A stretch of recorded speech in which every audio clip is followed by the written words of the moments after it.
الكريم أما بعد أعوذ بالله من الشيطان الرجيم بسم الله الرحمن الرحيم প্রিয় সুধী আপনারা জানেন সোহেল হাসান গালিব নামে এক লেখক আমাদের প্রিয় নবী জনাবে মুহাম্মদ মুস্তাফা সাল্লাল্লাহু আলাইহি সাল্লামকে নিয়ে কত বাজেভাবে একটা ফেসবুক পোস্ট করেছে, একটা কবিতা লিখেছে।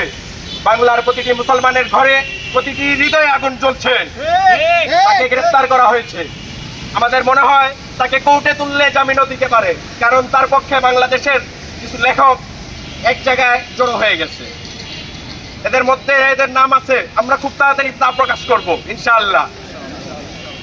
আমরা তাদেরকে হুঁশিয়ার, আপনারা যদি বিশ্বনবীর উপর বা বিশ্বনবীকে কটূক্তি করেন, মনে রাখতে হবে 90% মুসলমানের বিরুদ্ধে আচরণ আপনারা করছেন, আর 90% মুসলমানের বিরুদ্ধে গিয়ে আপনারা থাকতে পারবেন না। আর গতকালকে দেখা গেল সোনাকান্দা, আমরা হিন্দুত্ববাদী নয়, হিন্দুত্ববাদী বিরোধী নয়, আমরা হিন্দু ভাইদের পক্ষে, কারণ আমরা কবি নজরুলের সেই কবিতায় বিশ্বাসী, ওরাই কিবিন্তের বিন্দু কুসুম হিন্দু মুসলমান, মুসলিম যাহার নয়ন মনি হিন্দু তাহার প্রাণ। আমরা হিন্দুদের ভাইদের পক্ষে, হিন্দু ভাইদের নিরাপত্তার পক্ষে। 5 তারিখের পর আমরা হিন্দু ভাইদের ঘর বাড়ি পাহারা দিয়েছিলাম। আমরা যারা আমাদের বিশ্বনবীর অপমান করে, বিশ্বনবীকে গালি দেয়, আমরা তাদের বিচার চাই।